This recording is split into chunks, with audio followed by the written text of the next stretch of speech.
Alright, picking up from where we left off yesterday, now we will actually test the 4080. I need to fix GPU or Afterburner because it's not showing the right thing. Group name, graphic group name. This one, I think, is RTX 4080 Super. This one is actually, hold on, this one is RX 7900 XTX, I think. Yeah, that's not correct.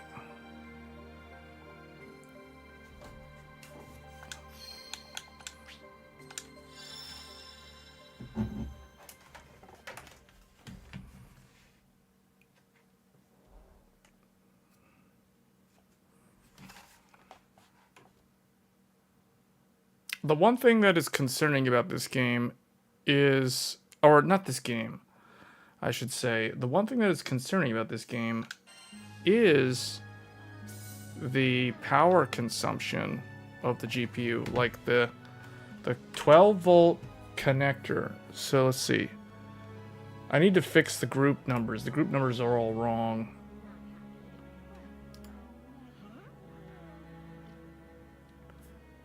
Hey Gershon, how's it going? We're heading into endgame territory. Trying to see where. Okay, this is the one. I need to put group name. Whoops. RTX 4080. Should probably call it RTX 4080 Ti. What is this? The core clock. The Grand Cypher's getting lonely. Why is it wrong? Oh, it's not even on the display, that's why.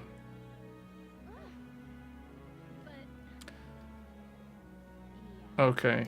Yeah, you're in the... Hold on, what did I do here? Oh, memory clock? Oh, it doesn't matter. GPU 2 power. GPU 2 power. We're heading into endgame territory.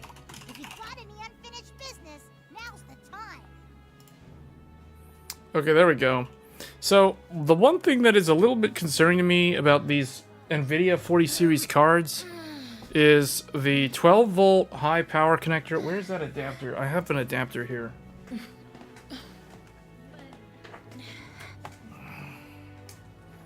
This little connector is a little concerning because I was watching some videos from the people who fix electronics for a living, and they are complaining about this connector. And when the people who fix these devices are complaining, that's a bad sign. That means that it can't be user error, because if it's user error, then there's an underlying reason why the user can create a problem or cause the GPU connector to burn up. So that's the only thing that concerns me about these RTX 40 series cards, because I've been using the 7900 XTX for so long now, for pretty much over a year, and I have not had to worry about this special little power connector here. Talking about RTX Firework. Yeah, because I was watching today, we might actually show some of the footage later on the stream. I might actually talk about this on This Week in Tech instead of this stream, but the 12 volt high power connector on these 40 series graphics cards seems to be a problem, because if enough people are causing, or I don't know if they're causing it, but if the connector is melting and there's enough quantity of defective cards with burnt connectors, where electronic repair shops like Northridge Fix, for example, are having to deal with like 50 or more cards in like 2 weeks, that means that there's a serious problem. And that is concerning for me, because I just bought one of these things, and having to think about how to install the connector, you know, that is a little bit concerning because I am somebody who swaps out graphics cards very often. So the clicking in and disconnecting and connecting and disconnecting, that is something that I go through. I want to say for my power supply that I use to test graphics cards, Getting lonely. the standard PCIe 8-pin connectors, I have probably disconnected and reconnected those things probably about 40 to 50 times at this point. So, yeah. The 40 series connector, I don't trust it in terms of longevity. It's so much smaller. The clip is so much smaller. Like, look at this. Like, okay, this one on the top, this is the 40 series connector. We're heading into This on the bottom is the standard 8-pin. You can even see, here, let me, well, here, well, how do I make this larger? Look at this. Okay, I don't want to mess with my camera too much, but anyway, look at this. This is the standard 8-pin. This is the standard, oh, actually, no, I take that back. This is not even the standard 8-pin. This is the end that goes into the power supply. So what this is this is a Corsair adapter. So I've got these two ends right here. Hold on, let me move this over. I can't, I keep looking over here. Let me look at the camera. Okay, there we go. Okay, these two right here, these connect into the power supply. This end connects into the GPU. So you can see this is so small. Those pins are so small. The clip is so small, I'm afraid it's going to break after a while. The clip on these is really thick. It's thick. See that? It's big enough that you guys can see it on the camera. We're heading into This one? territory. If you've got Look how small that is. now's the time. See how small that is? See that little rinky-dink connector? Like little clip? So this is a little concerning. Plus these pins in here are so small. I need to look up the wire gauge spec again on these, but supposedly typical electronic wires can handle up to 150 degrees Fahrenheit, or I think 60 degrees Celsius. Anything over 60 degrees Celsius is going to cause problems.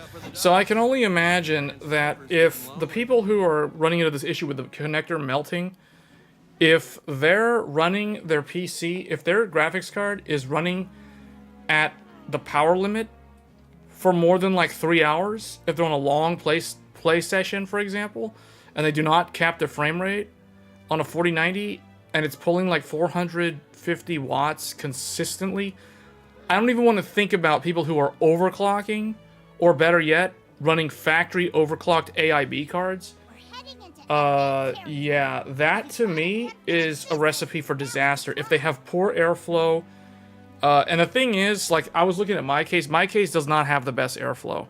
Like, here, let me make this one larger now. Oh man, the glass still has the plastic on it, so it's like, yeah. You guys can see on the screen the power cable.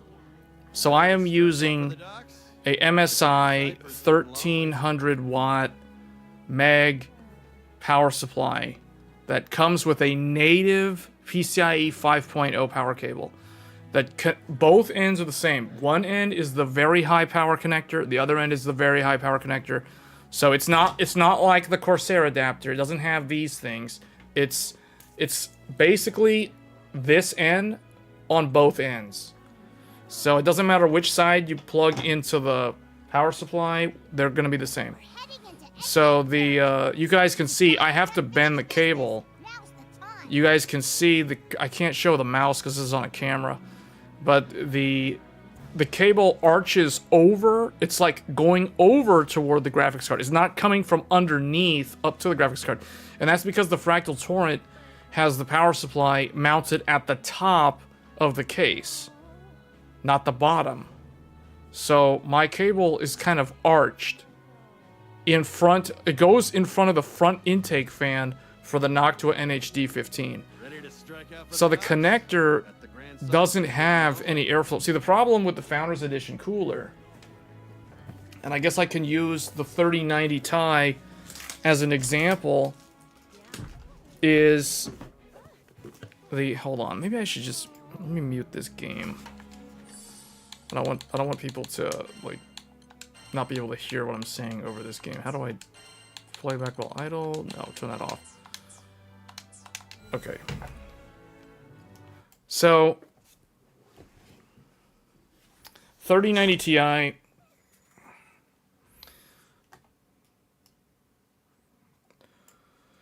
So this GPU has the same connector. Oh man, there's not enough light. You guys can't see it. Well, you guys understand what I'm saying. The connector's right here. The connector's right there. You guys can see it right there. You can kind of see it. There you go. There you go. So you can see the connector right there. The problem is it's so small, and with the Founders Edition, there's no airflow that flows through here. So you have air going out the back, and you have air flowing up the top. Nothing comes out the side. It's fully isolated. So the connector on the Founders Edition will run really hot, I would imagine. I would imagine the pins get really hot because there's no airflow over these. So this is probably a bad design, or it's an oversight, but it may not even be a problem unless you are running the GPU with an unlocked frame rate all the time and you're doing long play sessions. I can't imagine this is happening to everyone or most people that have this graphics card, or a graphics card that features that connector. And the other thing too is the 4090 is the one that seems to have the problem the most, not the other cards. Now, according to Northridge Fix, the 4080s have had the problem too, but he doesn't get as many of those in. I don't know if that's because most people that have the 4090 are using the 4090, and not that many people bought the 4080, so maybe that's the reason why.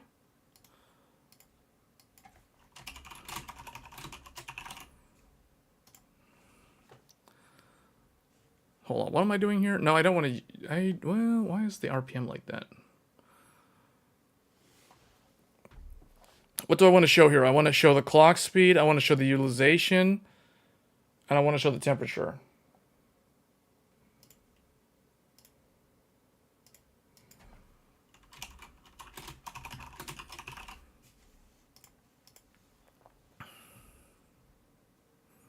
Now it makes it, like, go over the top. Do we need to show the fan RPM? We're heading into endgame territory. If you've got any unfinished So I've been testing the 3080 Ti today. The reason it doesn't happen as much on 4080 from the power limit being much lower. So that's what I'm wondering. Is it a problem with the power consumption? Because why is it that the 3080 Ti, which arguably uses more power than the 4090, why were there never any reports of this happening on the 3090 Ti? I mean, I myself have the 3090 Ti, and prior to going to the XTX in 2022, I was using the 3090 Ti. I was literally using the, well, now it's back in its box, but you guys get the idea. I was using 3090 Ti Founders Edition for like a couple of months before I ended up getting the XTX. I think it was like the very end of it was like December 24th, 2022. I managed to get the Red Devil limited edition XTX. But prior to that, I was using the 3090 Ti, and there were no reports of this happening on 3090 Ti, 3090, etc. You know, 3090 didn't use the connector; it used a different connector. But why the 3090 Ti never had this problem? That's why I don't understand. Like, why was Nvidia overbuilding the previous ones, and the 40 series has thinner pins, or is just because that was PCI SIG or something? I don't know what the deal is. I wish I knew, but the thing is, I've been using the XTX for so long that this is something that has made me second guess, like, using this as a daily driver. Getting lonely. 3090 Ti was sold in a much lower quantity, and they used higher quality cables. I don't think the problem is the cables. Is it really the cables? Because Northridge and those guys think it's actually the connector on the GPU. I was watching a couple of videos from Northridge Fix today about fixing 4090 power connectors. And he thinks it's the power connector on the Nvidia card itself. He doesn't think it's the cable. He doesn't think it's cable mods, the 90 connector angle thing, or the adapter, or none of that stuff. He strongly, and keep in mind, this guy has fixed a ton of these at this point. And it's always the connector. And the best example he points out is the fact that every single repair that he has done, it's always on the 4090 or the 4080 to a lesser extent. Circuit board, the connector. He's never having to fix this. He's always having to desolder the physical connector on the motherboard or on the GPU board and replace it. And the other thing that he points out is that this never seems to happen on the power supply side. And some of these power supplies, like the MSI that I'm using, they have the exact same 16 pin, 12 plus 4 pin on the power supply. Like, for example, this power supply that I'm using right here, that big fat chunky cable that you guys see plugging into the 4080 Super, that is identical on both ends. I could literally interchange that connection. I could take the connection that goes to the 4080 and I could plug it straight into the power supply. And I could take the power supply in and I could plug it straight into the GPU. And what he is saying is that he has seen cases where it's ATX 3.0 PSUs, just like the one that I have. He has seen ones with the Corsair adapter, like this one, which I use in a different PC, which is the one that I'm going to actually benchmark with, and other types that are like different brand, like EVGA or with adapters and stuff like that. And it's always the connector going into the GPU. It's never the side on the power supply, which is really, really questionable. Very questionable. Because some people are using ATX 3.0 power supplies that have the native plug on both ends, like me, and some of them are running into the problem, others are not running into the problem. My assumption, having said all of this, is that the problem is due to people running uncapped frame rates on their 4090 at an extended period of time. So they're allowing it to run at max power limit or close to max power limit, or even overclocked. That'll probably exacerbate the problem and make it happen more frequently, or increase risk, I should say, of the issue occurring. Versus people who are running it at stock and who do not game on it for that many hours at a time. So that would be my guess. Because my question, like if I was investigating this issue, like for example, if I was, well, it doesn't matter, Northridge Fix, whoever. Like if I was trying to get to the bottom of this and figure out why this is happening to a lot of people, my question to the people who this occurred to is, what were you doing with the PC right before you figured out that the connector was melting? Were you playing a game? What was the game? Were you playing with the FPS uncapped? What were the graphics settings? What type of power supply is it? You know, like all these type of questions. There'll be like a laundry list of questions that I would want answers to verify that it's not user error. Because I'm starting to think that it might not be user error just because there's just so many of these. And it doesn't matter if they're using the cable mod, 90-degree angle adapter, or if they're using the adapter that came with the actual GPU, or if they're using a official cable that came with the power supply. I don't even think it makes a difference. It might make a difference. I don't know if it makes a difference. What I can tell you guys is don't expect me to be doing any overclocking with this card. I don't trust it, so I'm not going to do it. I'm not going to raise the risk of something happening. So there will be no overclocking. There'll be no undervolting. This card is literally just going to exist at stock settings, and so will the 4090 going forward. That's the only way that I can try to mitigate risk. without fully understanding the root cause as to why this is happening. It is bizarre because, like I said earlier, I was using a 3090 Ti for like, what was it? From, if I go backwards in time, like December, November, October, September, like basically like 5 months or something. 5 or 6 months, and I had no issues. And I was using that as a daily driver. And I wasn't thinking twice about, oh, do I need to like cap the frame rate or anything like that? I really yeah, see, that is a really good question. I wonder if 540 hertz users have reported melting. That's what I'm curious to know. Because if you guys look, like, here's the thing about me. So maybe one of the reasons why this might not be a problem for me is because every game that I play, okay, well, see, like right here, this game doesn't even allow unlimited frame rate. Like, literally, you have a cap of 120. That's as far as it'll go. That's as far as it'll go. It won't let you go further.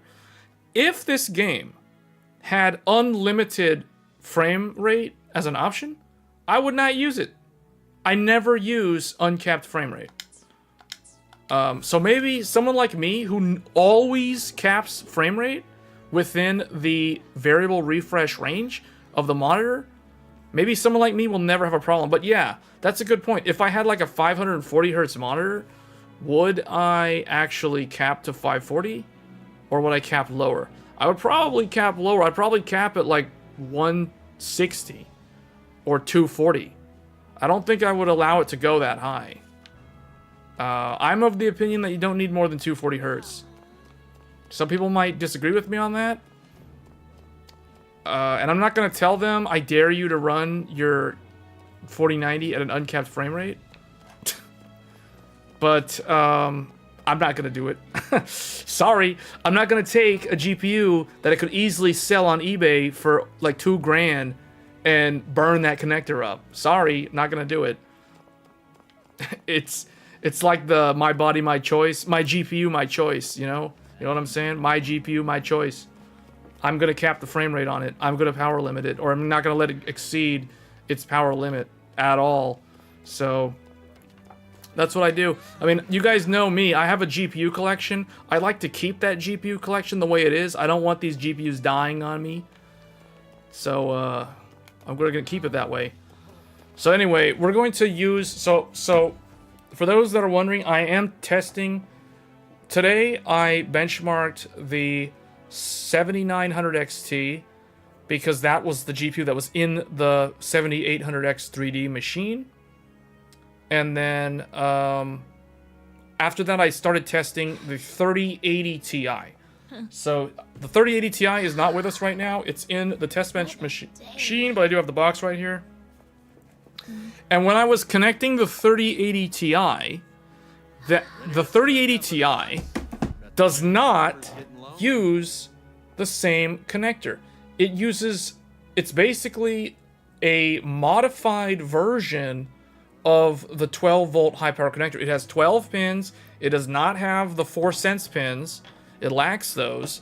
So I am forced to use the adapter that came in the box with the 3080 Ti Founders Edition. I cannot use any other adapter because it does not use the official PCI 5.0 plug. And that is what made me start thinking about this fire hazard issue. I was thinking, wait a minute, so I can't use my actual PSU cable with this GPU. I have to use 8 pins to the adapter because this thing doesn't use the actual standard 12 volt high power. So yeah, I was thinking like, okay, is this thing safe? And the other thing too about 3080 Ti Founders Edition, that thing is loud. It's loud. 2,100 RPM. 345 to 350 watts on a 2-slot Founders Edition cooler. I forgot how loud the 3080 Ti is. It looks refined, but it's all looks and no substance. It's loud and obnoxious, Thankfully, mine doesn't have coil whine, but if it did, I couldn't hear the coil whine over the loud fans. So, terrible cooler for a 350 watt card. Lazy Nvidia, they slapped a 3080 cooler on a 350 watt GPU. It's basically, imagine if the 3090 had to be cooled by a 2-slot 3080 cooler. And that's what the 3080 Ti is. So very, very disappointing graphics card. 12 gigabytes VRAM. What I can tell you guys is it takes about 11 gigs of VRAM when benchmarking at 4K in stuff like Hogwarts Legacy and The Last of Us Part 1. So, yeah, it's an interesting card to revisit. It made me realize Ampere was not the greatest generation of Nvidia GPUs. So, that's all I'm going to say. I'm still testing that card. I'm not done with that card. I still have the 4080 Super, as you guys can see, in this machine. It will eventually go out of this machine and then into the test bench machine. But I am using it as a daily driver for now. Just to see how it works. But then once I start benchmarking it, I'm going to benchmark it with a 7800X 3D to remove any kind of, or reduce any potential for CPU bottleneck. So...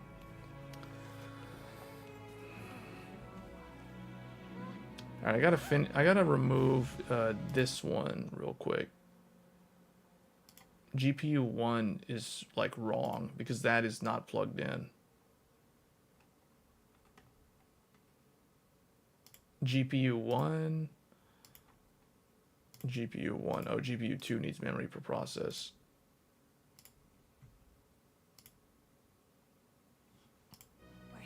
Oh, it still has stuff. GPU 1. Tachometer. Get rid of that. And there's, oh, GPU 1 utilization.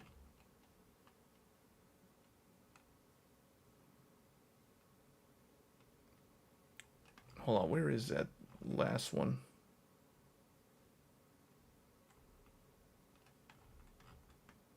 GPU 1, there it is. Okay, that should get rid of the XTX. That's not there anymore. The Grand Cypher's getting lonely.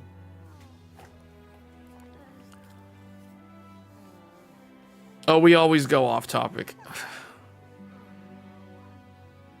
You built the first AMD box was using Expo 2, but it takes a good minute or two to memory train a boot. You just the save memory training BIOS setting.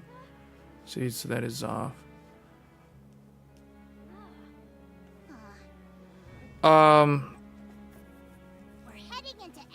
79. First of all, it's not 9750X3D. It's 7950X3D. But the no, you can turn on memory context restore. There's two settings that you can enable. One is memory context restore. The other one is power down enable. Those should work when set to auto. So, okay, there's a couple of settings that you're probably gonna have. There's some voltages you have to adjust. That's what you're missing. Do I show those in a video? Hold on.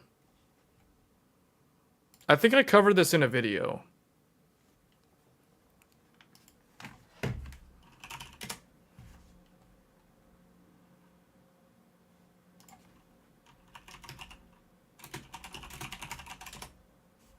Hold on, let me find my thing. I'm pretty sure we covered this. Hey, you. Okay, yeah, hold on. There's a voltage here that you have to change. Do I even show that? All right, hold on. Let me...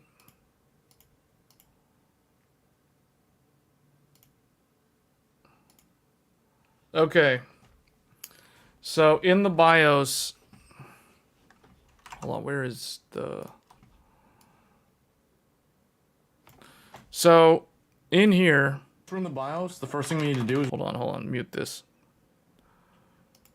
So, you guys can see my mouse? Yeah. So, this value here, vCore SoC. vCore SoC needs to be set to 1.2 volts. That might be what's going on, although I'm not sure. You're running 2x32, not 2x34. You shouldn't need to change this. You could leave this on auto. In fact, you should be able to leave everything on auto. Oh, the first question I have is, are you on the latest BIOS for your motherboard? Because you need to be on the latest BIOS. That's like step one. That's like the first thing to do. Before you do any of this, you need to update the BIOS if it's not on the latest. That'll be the first thing. Because if you bought, depending on where you bought your motherboard from, latest, the restore BSOD when enabled, what does that mean? No, that has nothing to do with anything. Just do, auto doesn't seem to work when Expo is set. I don't know what you mean by auto. No, all you do is you set XMP 1. That's literally all you need to do, and then you set vCore SoC to 1.2. That's all you have to do. And then the memory profile will set the voltage for the RAM, but it is not supposed to change VSoC. Some motherboards, when you set Expo or XMP, it will change VSoC. For example, ASRock does change the VSoC value when you set a XMP or Expo profile. So, let me see. Does it show? Do I show the other? Let me see. Skip through here.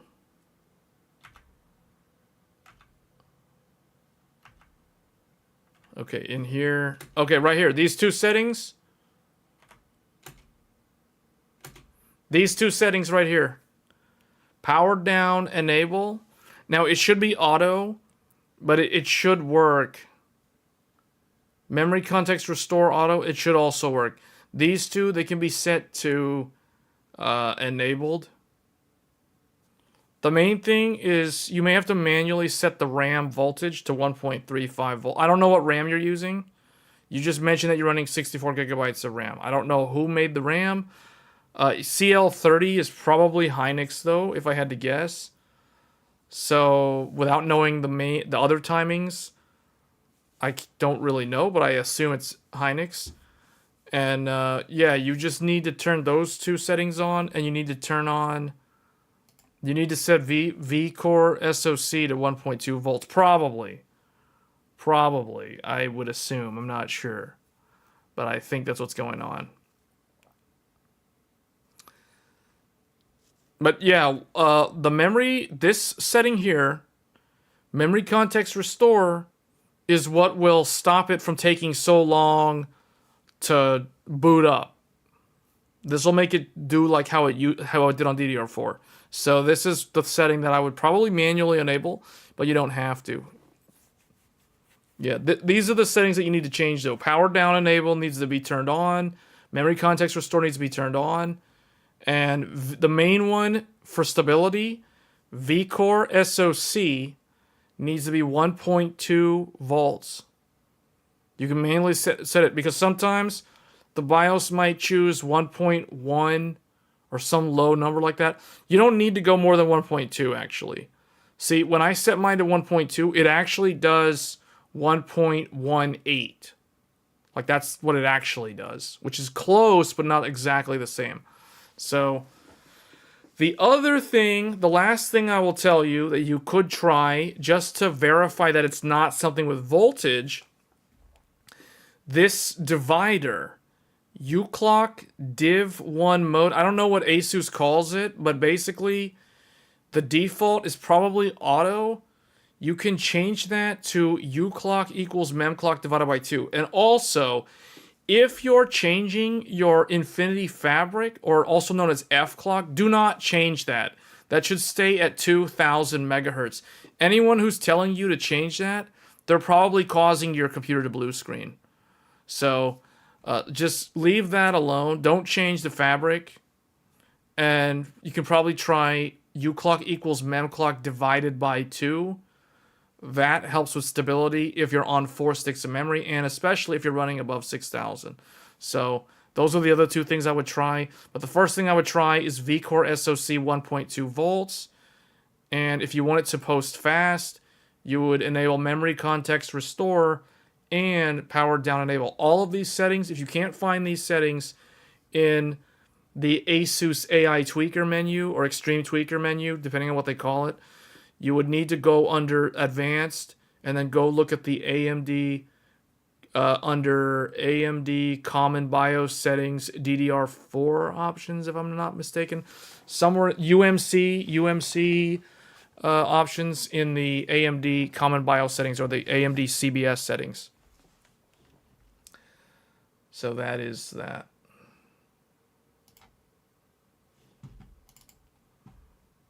That should fix it. Okay. Alright, I think, let me see, I've fixed all the settings in here in Afterburner. So we now cleaned out all the XTX settings. For some reason, it likes to do the opposite. You have the BIOS PDF? Alright, well, yeah, well, I'm glad that I could help. Hopefully it does work out, though. I would start with VSOC, though. I bet it's probably VSOC voltage is too low. But remember, you don't need more than 1.2 on VSOC. A lot of people will say 1.3. That's way too much. You don't need to go that high. That's the maximum, but you don't need to go that high. Really, 1.2 is all you need. And then, I guess if it's Hynix, 1.35 volts on the VDD, VDDQ, and the VDDIO. Alright, so let's test this game real quick. So this game is a game that I've been playing, trying to get through. This is one of the big RPGs. This is going to be 4K, native resolution. You guys can see here, everything ultra, etc. VSync is off. But I am capping the frame rate to 120 because the game doesn't let it go beyond 120. We're pulling 250 watts. That's not that much for this card. So there's no concern of us, like, I guess, running out of, or melting the connector, I should say.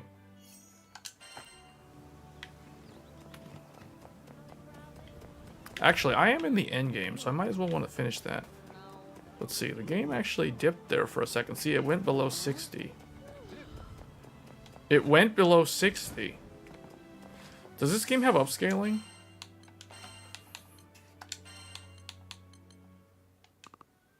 Oh, it requires... No, it doesn't look like it does.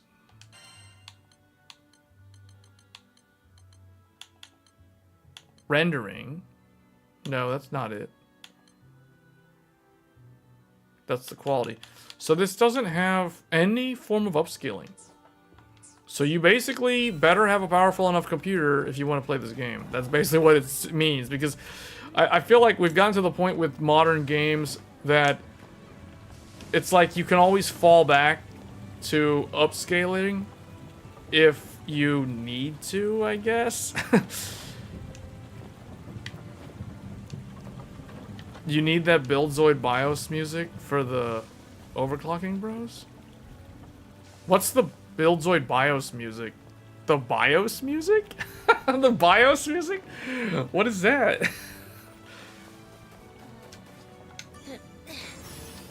Not bad.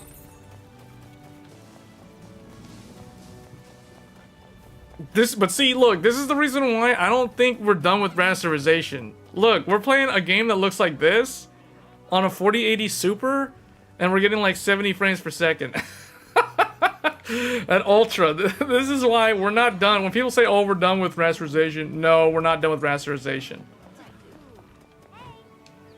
When rasterization is strong enough, then ray tracing can be explored further. But definitely, I would say ray tracing does need to be improved across the board. But really, AMD's the one who needs to improve the ray tracing. Because if AMD improves their ray tracing, you know what that means? That means the console's ray tracing improves.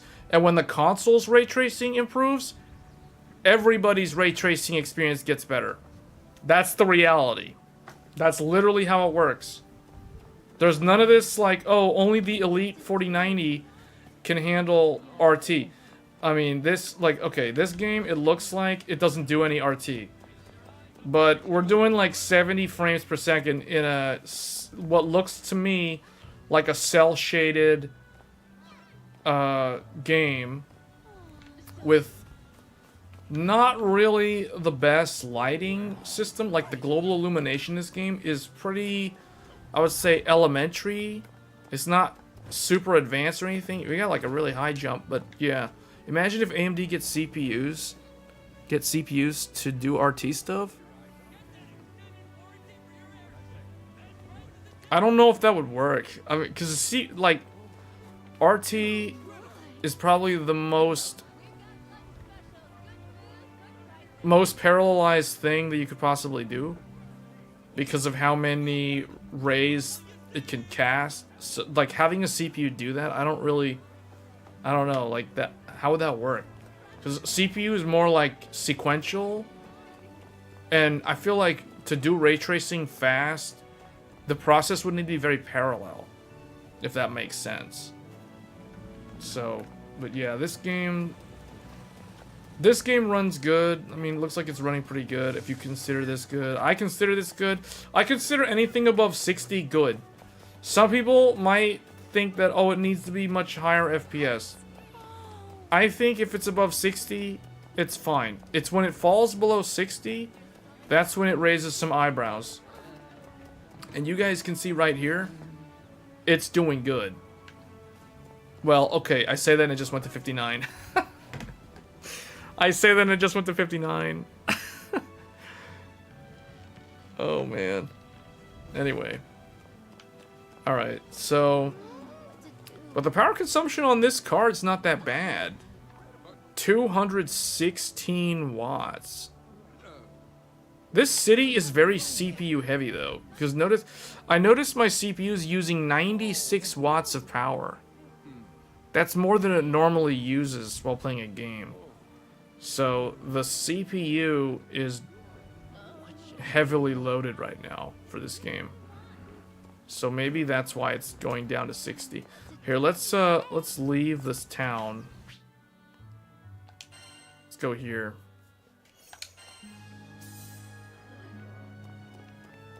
Here, let's do a co-op mission.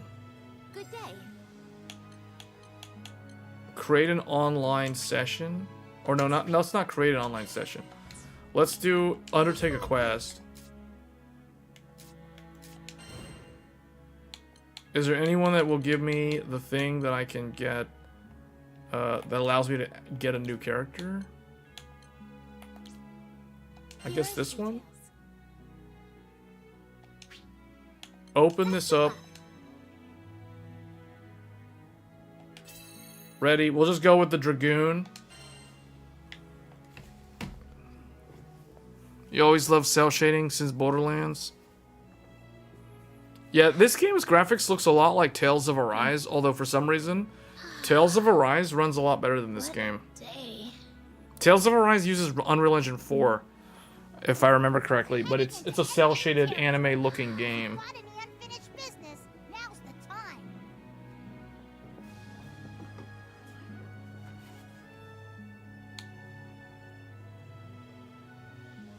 Why wasn't I able to find a group? This is normally pretty easy.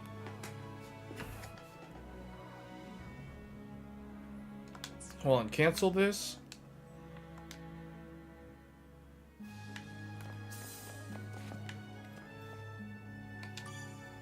Good day. This one? Maybe it was because I chose this quest. Let me do this one real quick. Just What do pick you this say? guy. Will you accept it? Best of luck.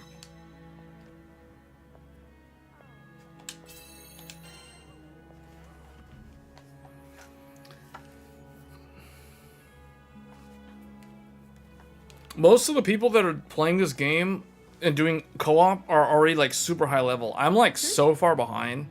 We're heading into I mean, no joke. I'm like legitimately very far behind in this game compared to like the hardcore people.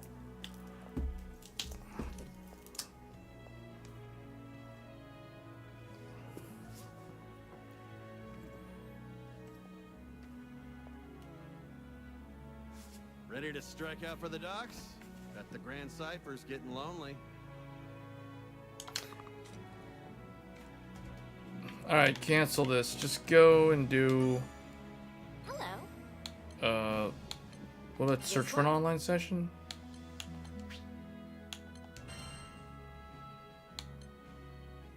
Veteran Sky, let me see. Locked. What if we just join one of these? Spoiler prevention is turned off. Oh, cause see, I need to finish the story. That's the reason why. It's like everybody is in post game, and I'm like still in the story mode.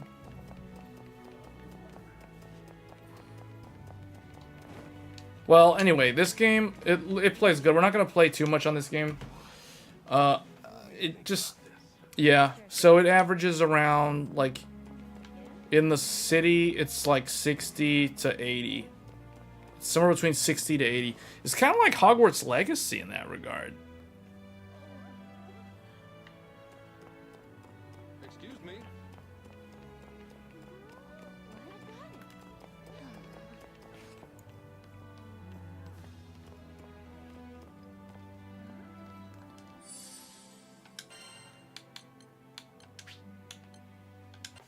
Okay, let's quit out of that.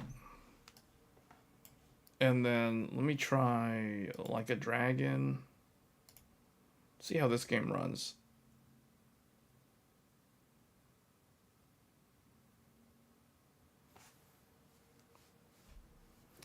You were testing the new FSR 3 patch in Starfield? Wait, so when did Starfield get the FSR 3 patch? Was that literally today? Because I was benchmarking that game on a 7900 XT, and I was going to benchmark it on 3080 Ti. Because I'm working on that video. Oh, wow. Literally, it came out while I was benchmarking it then. That's hilarious.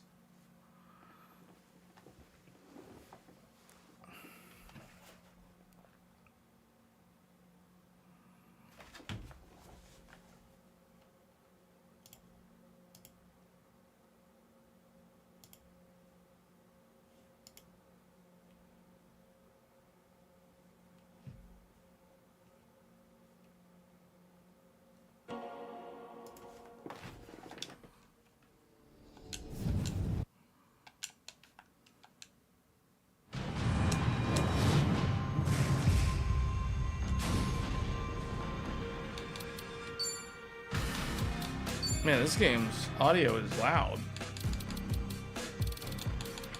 Turn it down like 60. Okay, there we go. Nvidia GeForce RTX 4080 Super. It's supposed to be all caps. I misspelled it. 4K. The VSync setting doesn't matter because it's, you know, it's not going to go to 144 hertz. It can do unlimited. We're not going to do unlimited. It's not going to hit 120. I can guarantee you that. The 4080 Super is not going to be doing 120 FPS at 4K native on this game. This game has Nvidia DLSS. Why can't I turn it on, though? What? Why can't I turn on my DLSS? What? Oh, because FSR 3 is on? What? FSR 3 native AA is turned on in this game? Man, this game is so surprising. First of all, this game is made by a Japanese developer. Japanese developers, they always forget to put any of this stuff in their game. Like, we literally just looked at Granblue Fantasy. That game, it's like you run native or you fail. That's pretty much it. You either run the game at 4K native or you fail. There's no in between. It's either you do it or you don't do it. If you're a GPU and you want to run Granblue Fantasy Relink at a given resolution, you either run it at that resolution or you don't run it at that resolution. It's that simple. There's none of this, I need a curve. I didn't study enough. Give me a curve on the test. Give me DLSS. Give me my cheat sheet. I need my DLSS cheat sheet so I can pass the exam. Hold up, give me some FSR. I need some help. I need some remedial math. Help me out. No, no. Granblue Fantasy Relink's like, no, you either do it or you don't do it. There's none of this stupid FSR DLSS garbage. You either pass or you fail. Meanwhile, this game, which is also made by a Japanese developer, strangely enough, even has Intel. Look at this, even Intel. Not only is FSR 3 in this game with native AA, I might add, and frame generation. Oh, and look, DLSS frame generation is in this game too. Look at that. A game made by a Japanese developer that has DLSS frame gen and FSR 3 frame gen. Oh, and by the way, it also has Intel XESS. This is the way games should be made. This is what we are seeing here.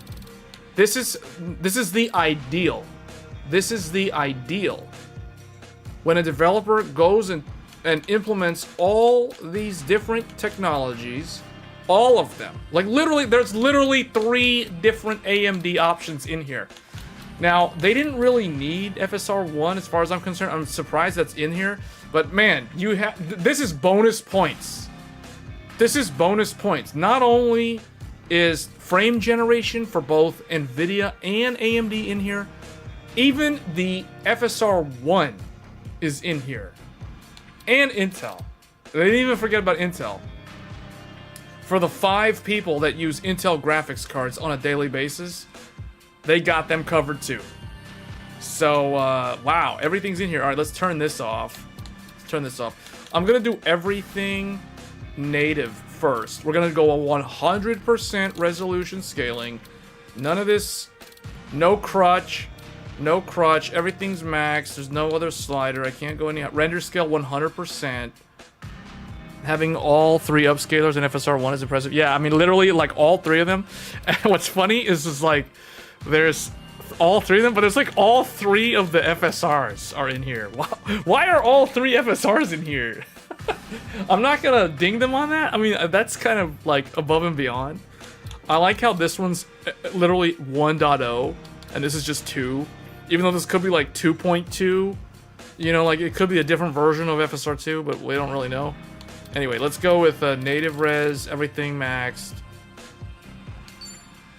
Save the current settings. Yes. So we turn that off. So no native AA.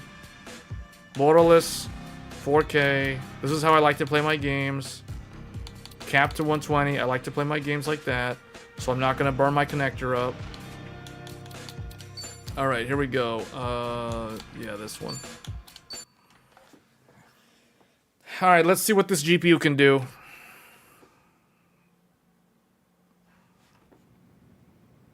Looks like we're doing about 75. So it's kind of like how it ran Granblue Fantasy. This game looks a lot better than Granblue Fantasy. Although that is a subjective statement because it's all based off of the art style. Granblue was going for a completely different look. You can even go in first-person view if you want to play the game in first-person view. Huh? Oh, look, I found money. All right, we're around. It's kind of the same range, you know. It's like 60 to 80. It's like somewhere between 60 and 80. What's the button? Oh wait, this is the run button. Here, let's go find some troublemaker. Oh wait, no, I have to go to hello work. Okay.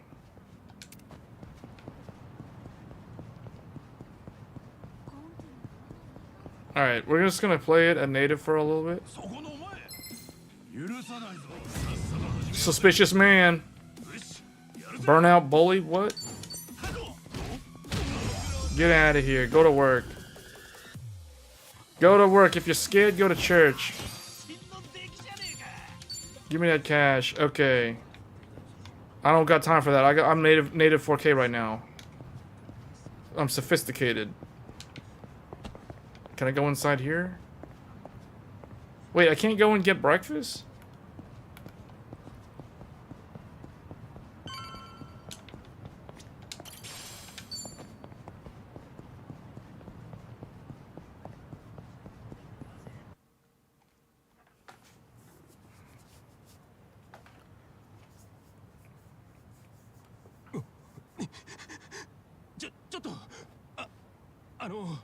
あんたが春日さんか浜の駆け込み寺の春日一番さん Man, when people are former Yakuza, it's so obvious because of the way they dress. Do these guys want to be, like, stereotyped as Yakuza? Or do they just like dressing up like this? いやそれが俺は見ての通りヤクザ With a flamboyant shirt with a big collar and the suit?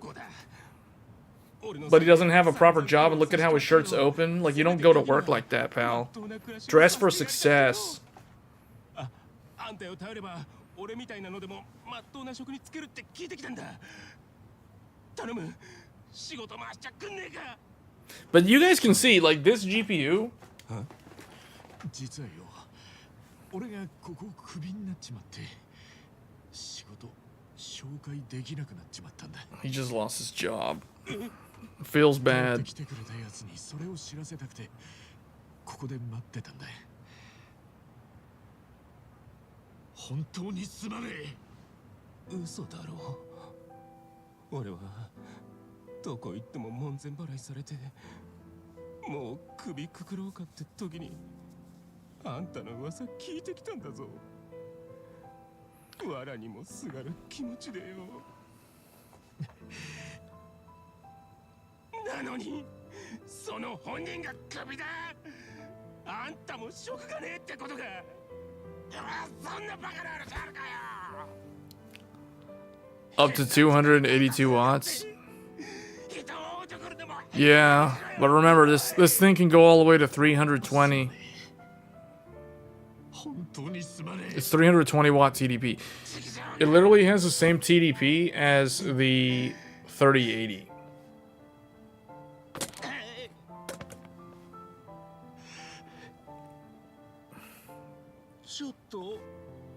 Oh, 春日さんお疲れ様ですすみませんお騒がせしちまってああいや申し訳ないんですけど俺がもうここに勤めてないって This GPU is well behaved though. 62 Celsius, 1300 RPM. That is very quiet. それってヤクザが来るってこと元ヤクザですお願いできますか多分皆さんにご迷惑かけちまうと思うんでわかったこっちもそんな連中にホイホイ来られちゃ迷惑だからねよろしくお願いしますそれに君もこんなところにいたって決まったことは変わらないからね何喧嘩してたわけ敷地内でやめてくれるかなそういうのすいませんもう行きますんで It pulls about 350. 佐々木どこ行くか事情説明 Actually, you know what? I forgot to test this game with that card. I completely forgot to test the XTX with this card. Do you know how annoying that makes me feel? Because of the fact that I had to redo my power cables to fit the 12 volt high power connector in the case. I had to route it through. I basically pulled out the 3 8 pins. They're somewhere, they're in the box. But I completely forgot to test this game because I added this game to my benchmark list. So for those that don't know, I have added this game and I've added Resident Evil Village back into my list of games that I benchmark because I don't have Resident Evil 4, but I do have Resident Evil Village. And that's the second newest one because that was like a 2021 game. So I wanted to test RE Engine. I wanted to represent RE Engine and I wanted to represent this game's Dragon Engine because this game is very impressive in the sense that they actually included all the upscalers. So, yeah, this game's going to be on the benchmark list. I completely forgot. Oh, man, how could I? Well, it doesn't really matter. Honestly, it doesn't matter now that I think about it. Because I'm going to do the benchmark test with a 7800X3D anyway. So I am going to have to take this GPU out at some point. This will probably be the last GPU that I test. Because I want to try to minimize the amount of times that I have to disconnect and reconnect the power connector. That's the main thing. Because the point of failure is actually on the GPU itself. Which is actually the scary thing when you think about it. It's not the connectors that go bad. It's not the cables that go bad. It's the physical plug on the GPU. That's the thing that goes bad. Huh? Huh? It's like 20 cycles. Yeah, that's terrible. I mean, for someone... What do people like me who benchmark for video content do? Like, we have to disconnect connectors a lot. Like, I've probably disconnected, reconnected the PCIe ones for the older graphics cards probably like 50 times. Hey, what are these guys looking at? What are you looking at? What? Low lives? No, come back over here. Come back over here. Where are you going? Why are you behind the fence? He's telling me to go over there. Why are you drinking in public? You're not supposed to drink on the street like that. Okay, pal, that's it.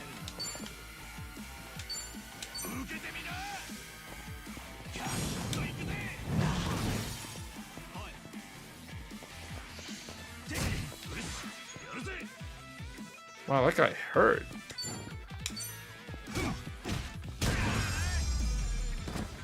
Leave the connector in the GPU and only disconnect. I don't use the adapter. I'm literally using this sort of thing. I'm using the super long. Like you mean I'm gonna leave this thing in the GPU all the time? Like this long thing? How practical is that? I don't use the adapter that came with the GPU. The only GPU that I use the adapter is the 3080 Ti. Because it doesn't have the sense pins, so I can't use it. It's mapped differently. That's probably the reason why Gamers Nexus always leaves those connectors in there. Am I supposed to go here? Where am I supposed to go? Well, anyway, let's go in here, I guess, and save.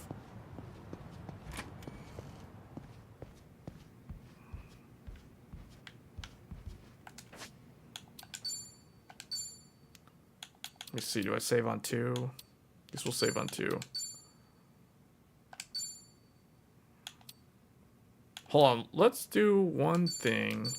Wait, hold on, does it not let me do... Can I turn on DLSS while I'm in here?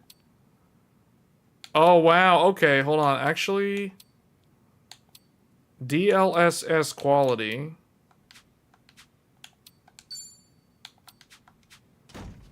Okay, now we've turned on... Did it save it?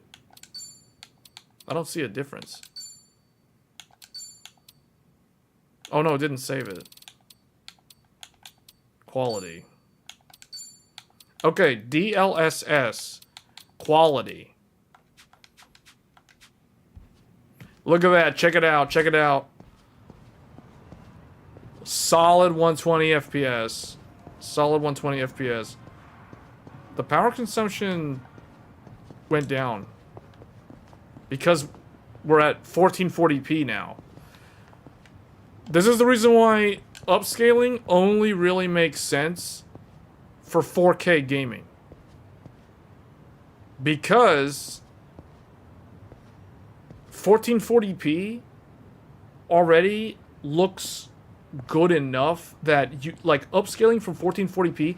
The point is 1440p has enough pixel detail that when the DLSS or the FSR algorithm does the upscale to it's like it's a spatial and temporal based upscale to 4K, the final image doesn't look that bad compared to native 4K. That's the reason why, like in my opinion, DLSS, upscaling in general only really is relevant if you're gaming at 4K.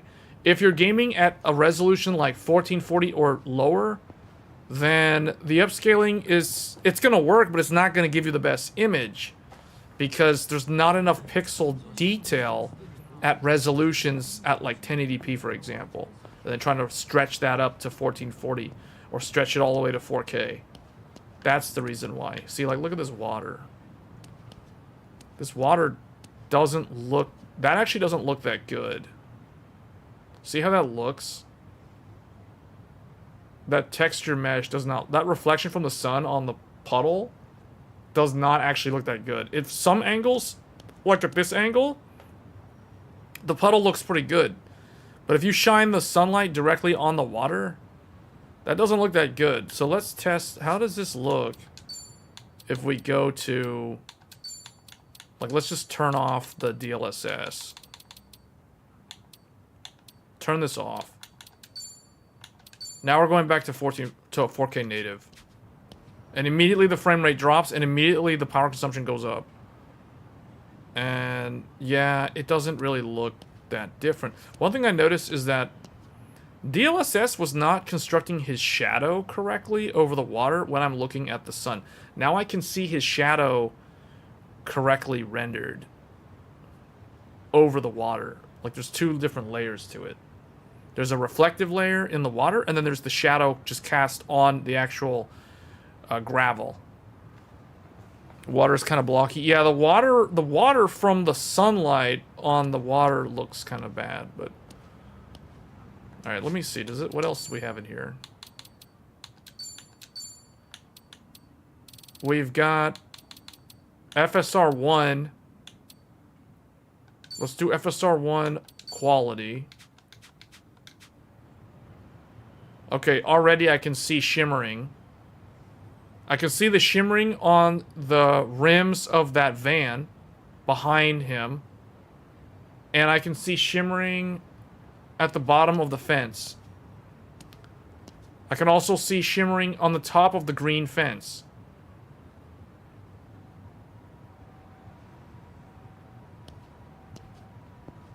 But see, this is how the consoles... From up close, it looks okay. But see, okay, look at the fence on the building across the street in the background. On the roof. See how the fence is making all that weird, like, shimmer? See that shimmering? That seizure-inducing flickering? Alright, let's, here, let's...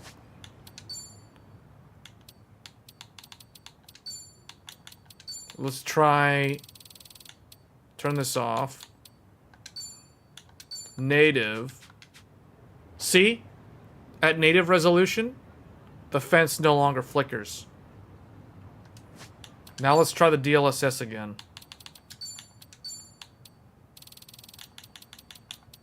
DLSS quality, because that's 1440p for 4K. Okay, DLSS is not flickering, but it does actually draw the fence kind of wrong. The very end up when I move, it does flicker. When the camera's in motion, it does flicker with DLSS. But the thing is, when standing still, it wasn't flickering. Native's a ton nicer. I hate image stability issues. Yeah, so it's not like DLSS is perfect at all. DLSS also has some... Although, okay, the wheels aren't flickering, so this is actually good. But see, we're not that far. Objects in the distance, though, I am noticing. Like, look at... Okay, see the building that's directly... Like, the building that I'm looking at? That purple building? The fence on the roof. Toward the right. On the center part of the screen. Watch how it like, flickers.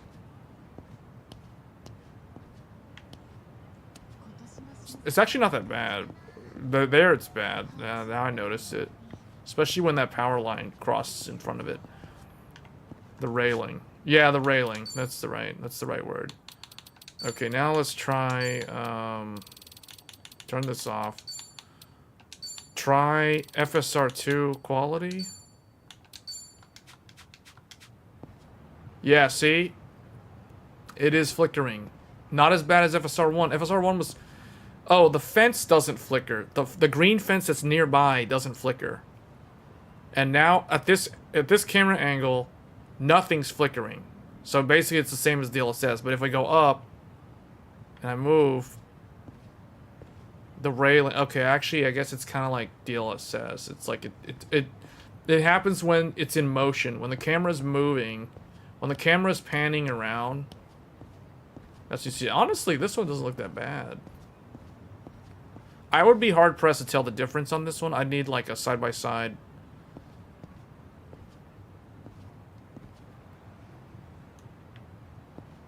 This FSR2 one's not that bad.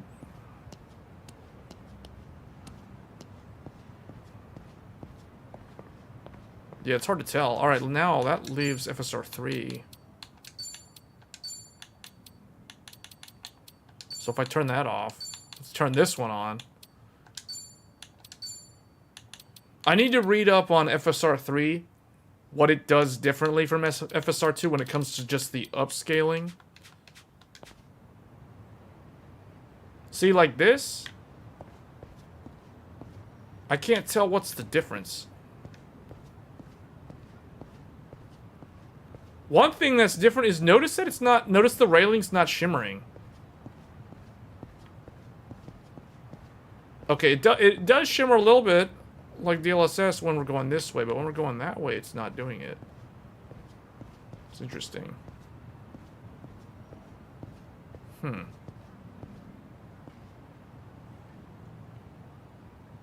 No, there's actually something different. There's something different because FSR2 can't do native AA. FSR3 adds a different way of doing anti-aliasing, which is a reason why it's more stable during motion. That's one of the things that's improved. Because FSR3 has a feature called native anti-aliasing, which is right here. This, native anti-aliasing. This is the same as, does DLSS have the DLAA? Where's DLAA? I guess auto is DLAA. Because there's a DLSS, DLAA sharpness. I'm not sure what auto means. But FSR3 has native AA, which is basically DLAA. It's very similar. So it introduces this. You don't have that with FSR2. So like if we do native AA, that's actually how I played the game on the 4090. I played the game on the 4090 with native AA FSR3. That's because the last time I played this game was on the 4090. That's how I know. And I set it up to do native AA FSR3 on a 4090. So let's see. So this is native AA. This is 4K using FSR3 for the anti-aliasing.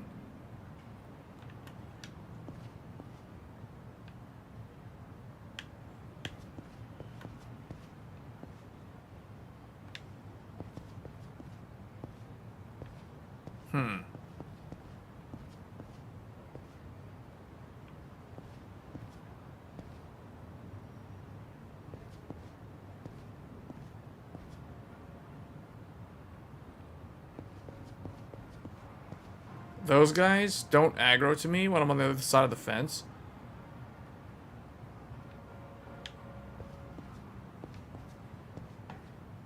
Well, anyway, so this is actually probably how I would play the game.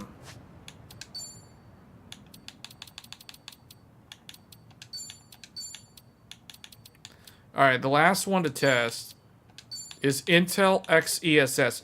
XESS Ultra Quality, I believe, is 75% of 4K. Quality is 67%, which is basically 1440p. So let's just do the 1440p. And we might try the Ultra Quality. Alright, so this is the Intel one.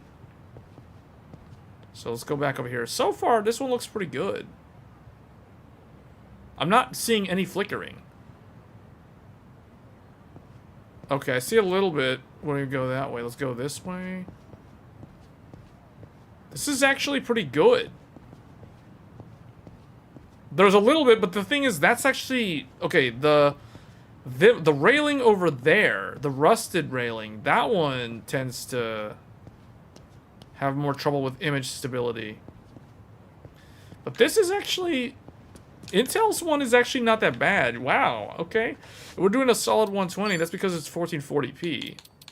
So what happens if we do ultra quality?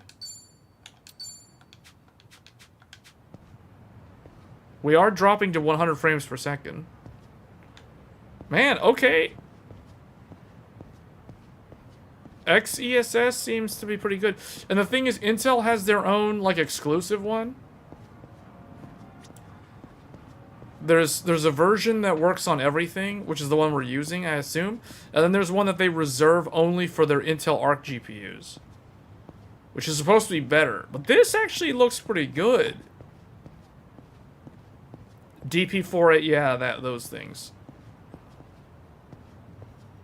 This actually does look pretty good.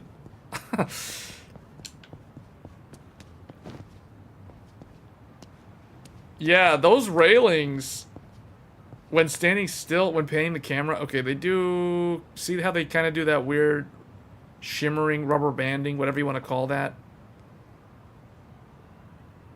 It's interesting that not all of them do it, though. And now I want to go back and compare this to native res.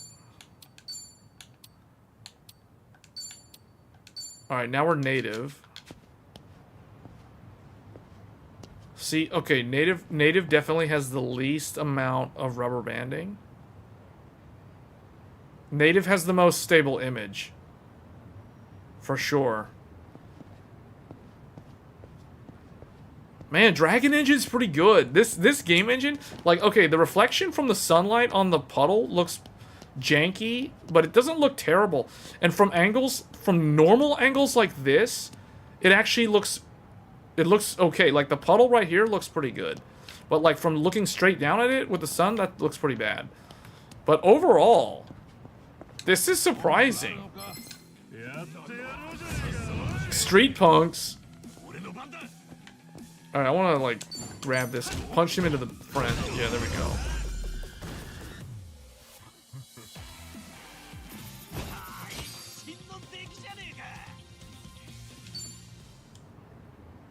Okay, we can test Starfield next. I can actually test Starfield. Is it updated on here? I have to check if it's updated. Alright, let's go back and save.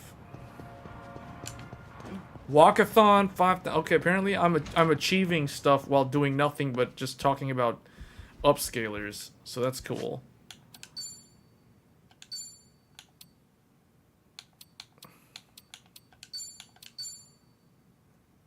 Re-download the entire game using the beta branch. Wait, what?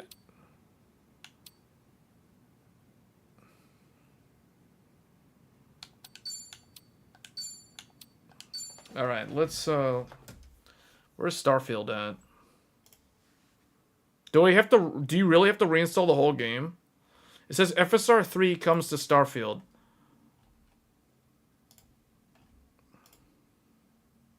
Alright, I'm launching Starfield. Here we go.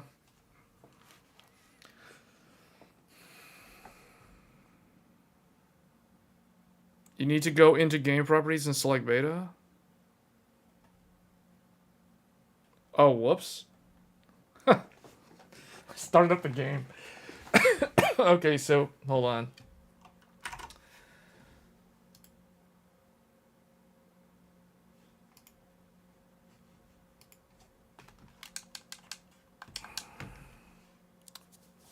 Within Steam, right-click Starfield.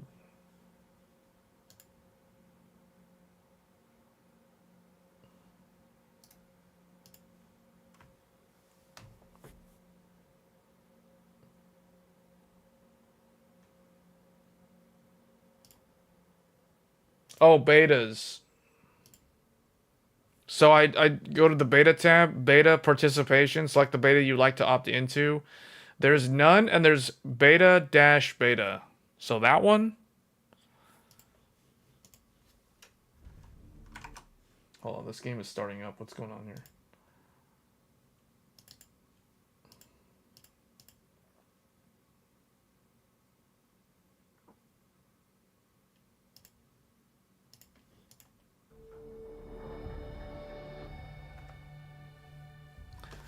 Okay, well, I'm gonna have to close out of the game. Wait, what?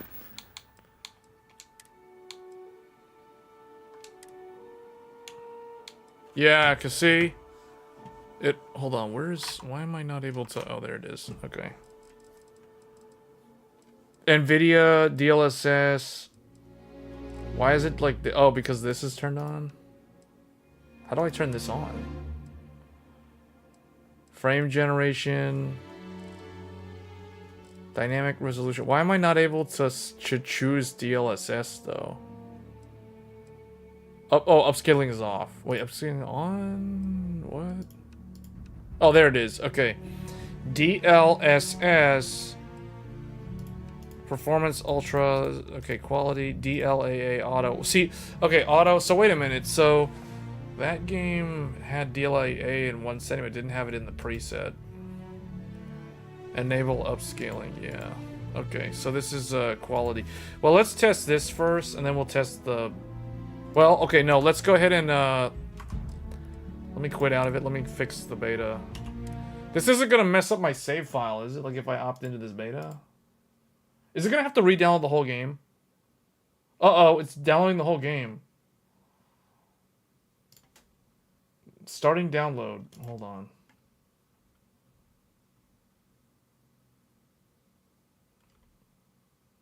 Is that what you have to do? Oh. What? Okay. Hold on. Yeah. Okay, well, let's try a different game while that's going. Let's look at Persona 3 Reload while that's updating. That's gonna take a while. It's actually going pretty fast. It's already at 47%. I'll let that keep going. Let's go into Persona 3 Reload real quick.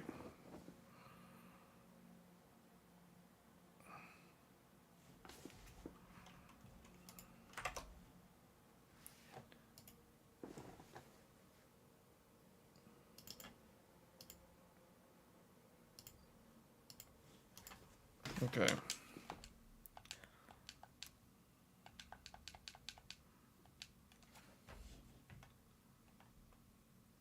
Actually, wow, Starfield already finished. It's done. It's ready. We'll go back to that.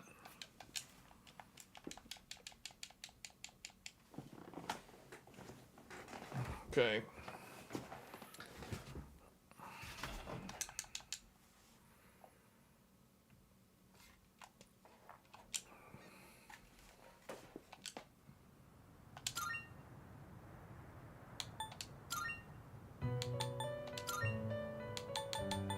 Okay, this game has ray tracing. The maximum frame rate is 120. And let me see. Oh, look, they have a render scale. But there's no DLSS or any of that stuff.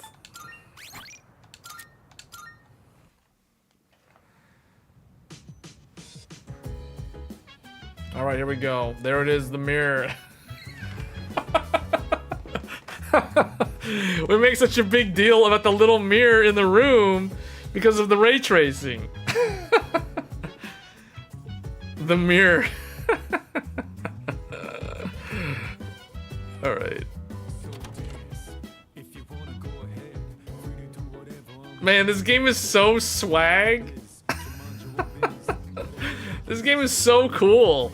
The problem with this game, I probably should not have started playing this because now I feel like we're gonna spend the next like hour playing this one game, testing the mirror and the glass, any sort of like reflective surface. See, I saw a car drive by right there. There's cars driving by, but I don't reflect on this one, so this is not working correctly. Man, this game is really, even with ray tracing, this shows that you can put ray tracing in your game and you can still get good frame rate. And this is 4K native, but you can tell like the textures, the polygon count doesn't really look like it's that crazy. Hey, Oh, am I supposed to go to sleep? Wow, I keep on pressing the thing, thinking that I'm gonna like sprint. Yeah, it would dip. It would dip. It was like 110. Yeah, it would dip. Yeah, that's right. In the room, the XTX had the hardest time in the room. In this small enclosed area was the hardest for it to render the game. Because of the mirror. It's because of this magic mirror. But look, yeah. So this is definitely able to hold 120 the whole time. And we're at like 95% GPU utilization. So we're not really, hold on, let me, whoops. Can I adjust the... Okay, let's do 75% render skill. This, 75%, this is like ultra quality right here. FSR preset.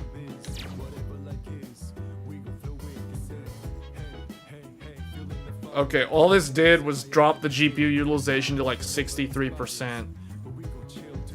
But I can already tell by looking at it, it doesn't look as good as native. Like without DLSS, this is just using a regular temporal upscaler, kind of like FSR 1. For all I know, this literally could be FSR 1. But this just looks like the console upscaler is what this is.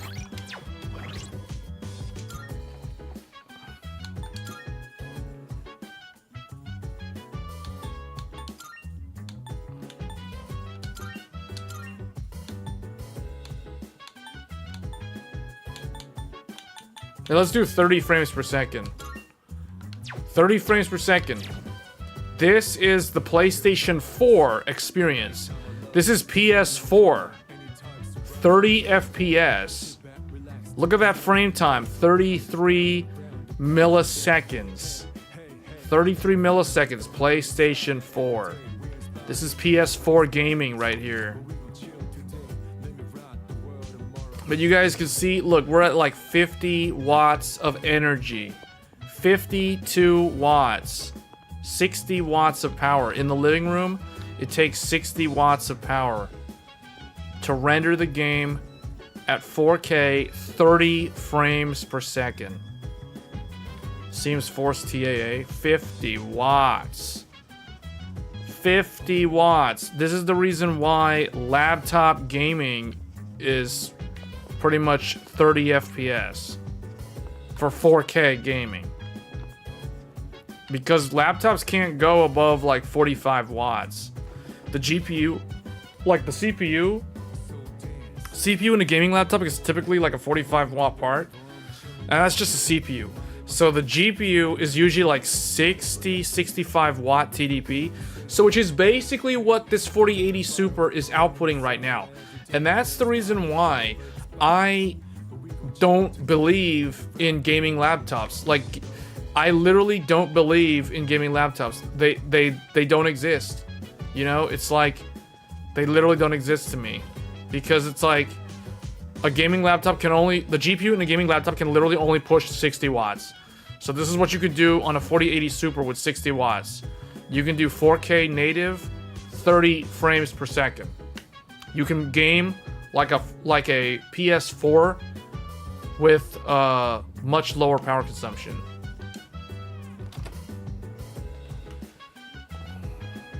This is a gaming. I've literally turned this 16 core 32 thread with a 4080 Super into a laptop. Look at our power consumption. We got 70. Look at that. The GPU is in the ray tracing room. The GPU is pulling 73 watts while the CPU is pulling 75 watts. Both the CPU and the GPU are using almost the same amount of power. That's hilarious.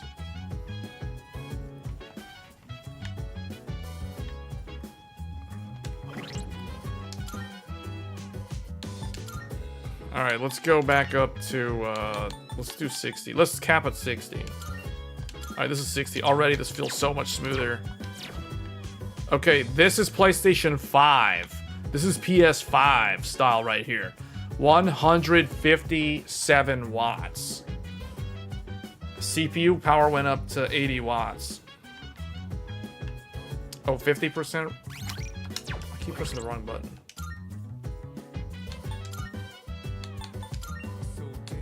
%50 render scale?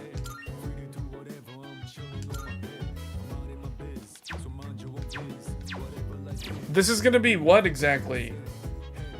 This is some resolution between 1080 and 1440. Yeah, it doesn't look good.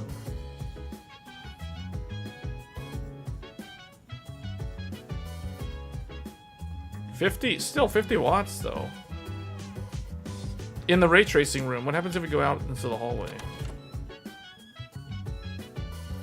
Power consumption went down to like 40 watts. Okay, this is actually more like a laptop. Hold on, what's how do I do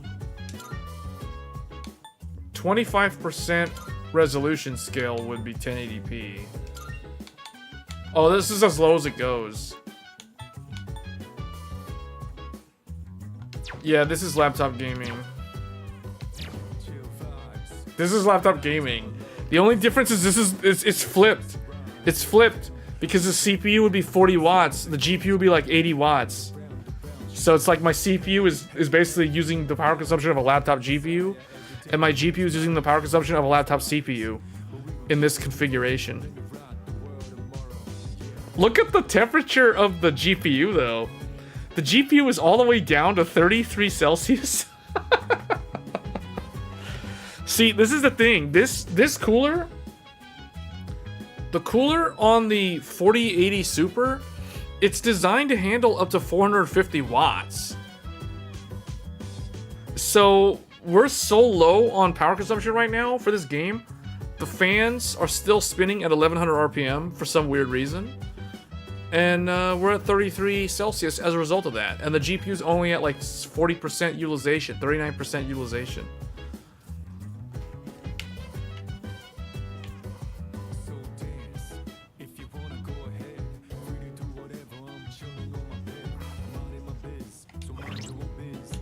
Alright, let's see. Oh wait, whoa, hold up, we can go up, hold on. Okay, we're at 100%. Let's go to 120. Now let's see what happens. Okay, now... Wait, hold on, why is it... Okay, now it's ramping up, 120. Temperature is going to start climbing. 200 something watts. Temperature is going to keep climbing now. CPU power consumption is up, 95 watt TDP. Okay, so now let's try... Let's try increasing the render scale. Let's go beyond 4K. 25%. 125% beyond 4K. This is what it means to go beyond. Alright, this is 125% resolution scale. Now we're down to 95 frames. Let's go into the ray tracing room. Okay, in the ray tracing room, we're dipping down to 83 FPS. Man, that's a huge drop from like just by increasing from 4K by 25%. We're now down to like 80 something FPS in the ray tracing room. Game seems to use SSAA for above. How are you able to determine that?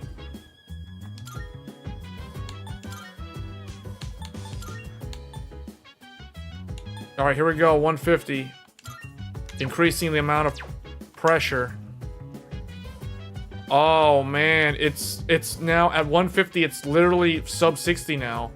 It's trying to hold to 60. Look at that power consumption going up, almost 300 watts. And this is the ray tracing room too. Let's get out of here. All right, outside in the hallway, it's at 90. It's still doing really good. So ray tracing is really the limiting factor here. Yeah, it looks like ray tracing is what's gonna limit us.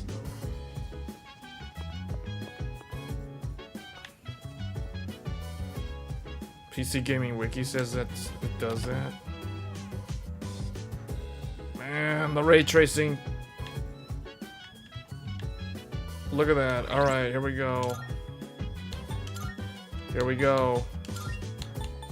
175%. Now it's 45 frames per second. Now the stutters are coming in. 99% GPU utilization. GPU power temperature is going up.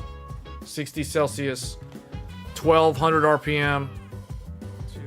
Maybe this is like 6K. Wouldn't this be 8K? Would it? 50% of 4K is not 8K though, right? It would be like 6. It would be like. It'd be like half. It's adding like another 2K to it, so it'd be like 6K, right? This is. All right, here we go. Oh man. Okay, this is the maximum.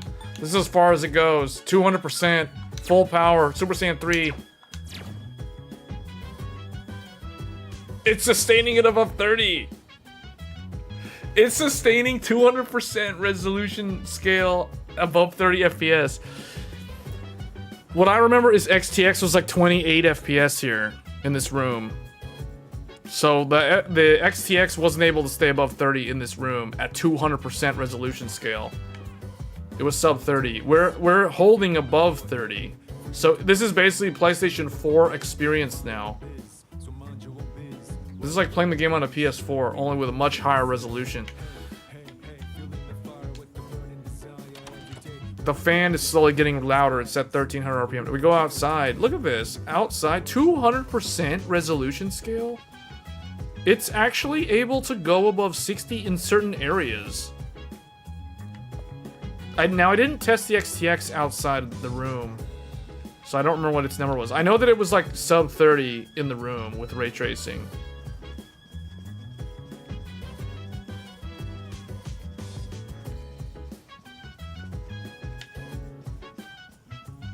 See, the thing is, I can't really tell the difference between 200% and 100%.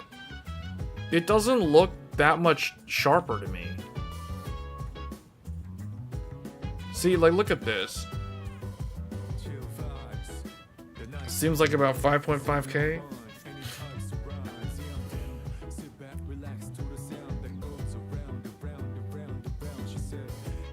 All I know is I'm starting to hear the computer. I can hear the computer like from on the floor through my headphones now.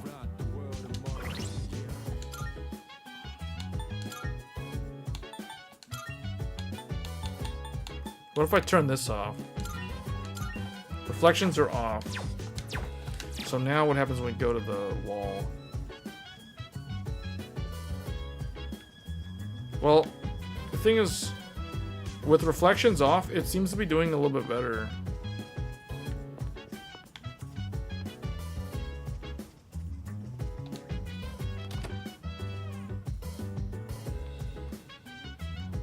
Yeah, look, in the room, man, the room for some reason is just hard to render. Because we were doing like close to 60 in some parts of the living room. Now it's 50 frames per second with RT off.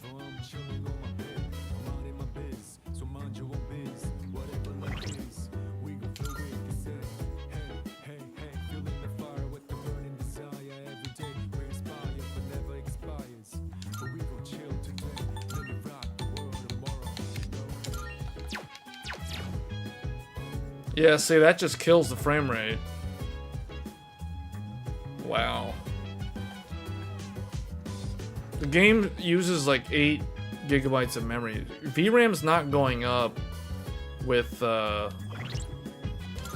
resolution scale. So they're doing this rendering scale. It's like a post-process effect because it's not really consuming a lot of VRAM.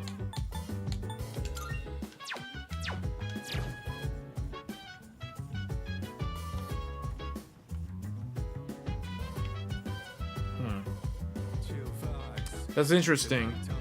Very interesting result here.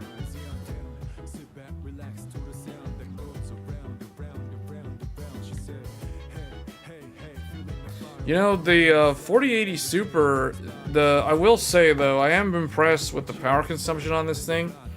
This thing uses less power on average, even though it's rated for 320 watts. This uses a lot less power than the 3080 Ti. For the same amount of SMs, the same amount of TMUs, basically everything is the same except the memory interface. The memory bus is narrower on this card, but the GPU clocks a lot higher than the 3080 Ti. But for the same hardware, in terms of the physical, like, shaders and everything, this thing doesn't consume that much power while being able to push. Yeah, that shows the improvement with the TSMC node, TSMC 5, 6 nanometer, whatever this thing's on. Yeah, the 5 nanometer node versus Ampere 8 nanometer Samsung node. So, and then again, compared to AMD, this is also more efficient while performing better in the RT room, but pretty much the same everywhere else. So, unless if there's ray tracing, this GPU is pretty good.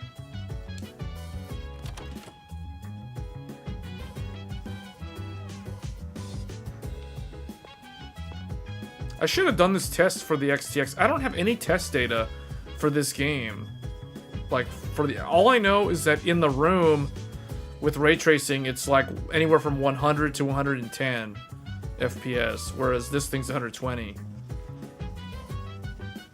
While using less energy, because this is like 280 watts. See, notice out here it's like 100, anywhere from like 170 to 220 watts. We go inside the room, and the power consumption shoots up to like 270. See, look at that, 277. So that RT like raises the power limit, or raises the amount of power consumption a lot. So, very interesting. Alright, I'm gonna fire up Starfield now.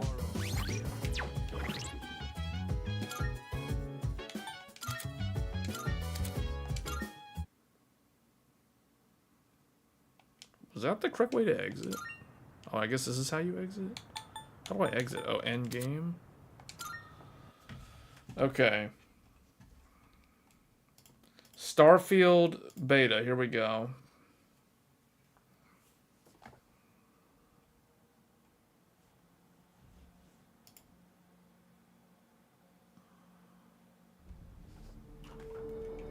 Does it have to recompile everything?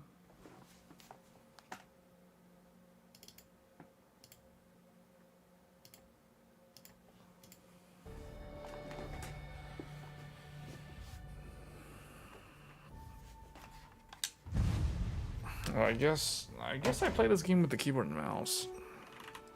Where's the mouse? There we go. Okay.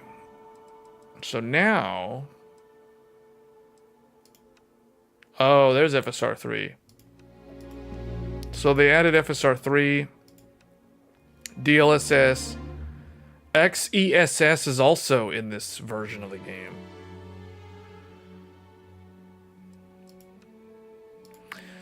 Okay, let's try the FSR3, no frame generation for now. We'll just turn VSync off. Even though it doesn't really matter because it's a 144Hz monitor. We're not going to be doing 144 frames at 4K. Render resolution 100%. Let's do that. With FSR3. Do you have to have Upscaling? Okay, let's just turn it off. Let's turn it off.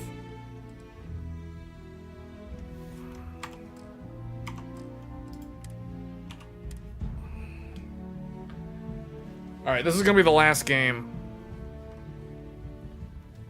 Let's see, where's my... I can barely see because I have the box. The 4080 box is sitting on top of the 4090 box. So I can't see my clock in the corner. Okay. So this is the game running at 4K native resolution. See, we have no upscaling. It looks like they enforce a 165 frame cap. It doesn't go above 160 166. Unless that's as far as this GPU can do. It doesn't look like it because the GPU is not really being rendered or not being utilized in this menu. So, render resolution scale is 100%. Oh, I wanted to make sure everything is maxed out. Yeah, everything's maxed. We don't need any of this stuff. Okay, variable rate shading. We don't need that. I'll just leave it on. I don't think it really makes a difference. Okay, so this is 4K native. Let's see. This is my actual benchmark run that I do for my videos. So you guys are actually seeing, this is how I benchmark the game for my videos. I run through here. I do like a jump through this area. And you guys can see we're already going below 60 at 4K native.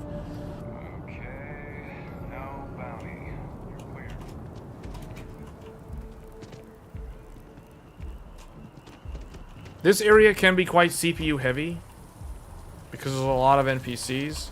And you can see the GPU is dipping below 99%, but FPS isn't changing too much. It's like around 60.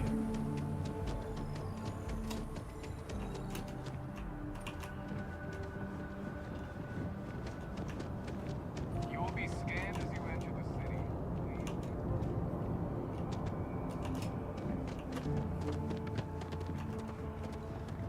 60 something. Oh, went out here. Oh, and now I got my jetpack on. Okay. So when there's no CPU, it's not like it's really CPU bound that much, because if I go to Titan, it's gonna do the same thing. So now let's turn on this FSR3.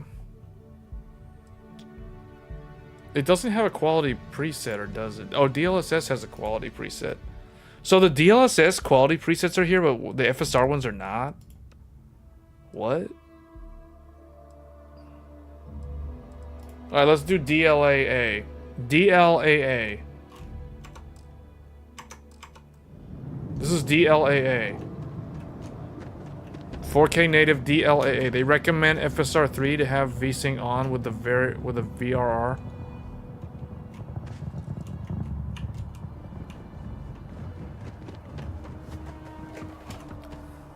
This is DLAA, by the way, guys. 4K.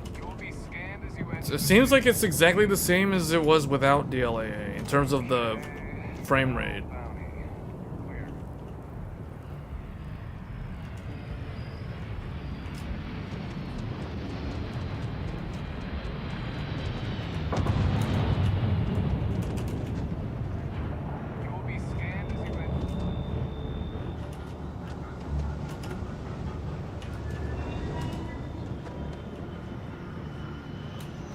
FSR you change via the render scale at the top.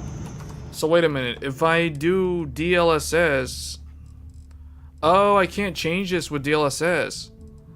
So if I do quality, but wait, quality, okay, quality sets to 67. Balance sets it to 58%. Performance sets it to 50%. Ultra performance is 33%, which you can't even select on the slider, as far as I know. Yeah, you can't. Wow, that's interesting. So it's like it does it for you. Reflections on was 110, 345. All right, let's try 1440p. So 67%. All right. Okay, here we go. This is 1440p. This is the reason why most people who want to game on PC typically are wanting to use 1440p resolution, because as you can see, this game is so demanding that at 1440p, we're in the 70s on a 4080 Super. That's insane.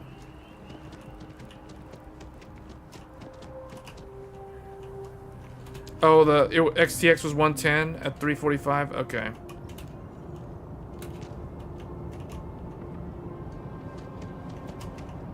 CPU bound at that. Or okay, yeah. See, look here. Here we're not CPU bound anymore, because see now I'm by the spaceship where I'm away from all the NPCs.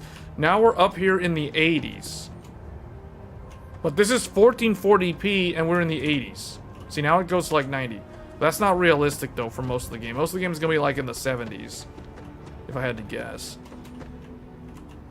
Yeah, most of the gaming experience for people playing this at 1440 Ultra, it's gonna be in the 70s and 80s, realistically. But this is the reason why, like, upscaling makes the most sense if you want to game at 4K resolution, because you can game easily on a 4K monitor and set DLSS to quality, and it's totally fine. In fact, you can even turn the frame gen. Like, if I turn this on, is this gonna mess up my... Oh, wait, it works with the thing? Nvidia Reflex is used to reduce the system latency, which increases the PC responsiveness. Do I have to have this on, or can I turn this off? On, what's on plus boost? I don't even know what the boost is. What does that mean? So for this to work, I have to turn this on. Oh, okay. I don't know what the on plus boost is. I don't know what that is. But let's just do, hold on, we don't need this. We can just go, we can auto this. No, just do, what does auto do? Auto is gonna select 50%. That's so bad. DLAA, 100%. DLAA, on boost, frame gen, all this stuff. Let's go. Okay. Now we've got frame gen on, I think, with DLAA. Wait a minute, hold on a second. Is that correct? Did it save it? Oh no, it's not on. Did I freeze the game? I think I messed up the game.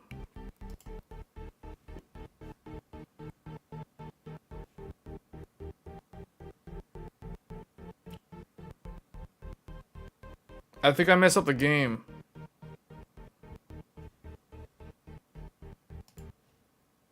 I think I froze the game, guys. Yeah, Starfield is not responding.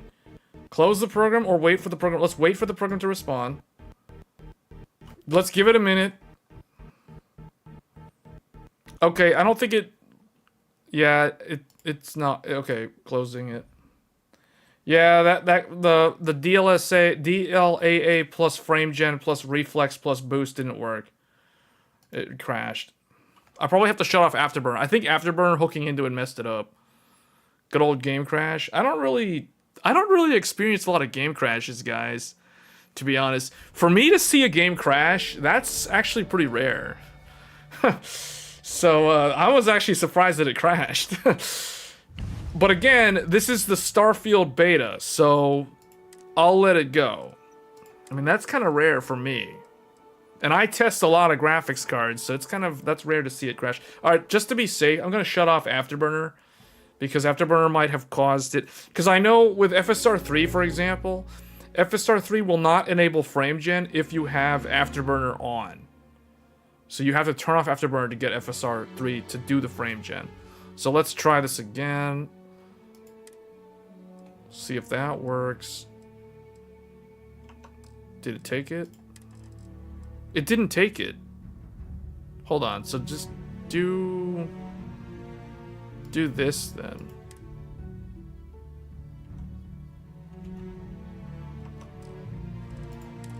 It's not saving it. Is it not implemented?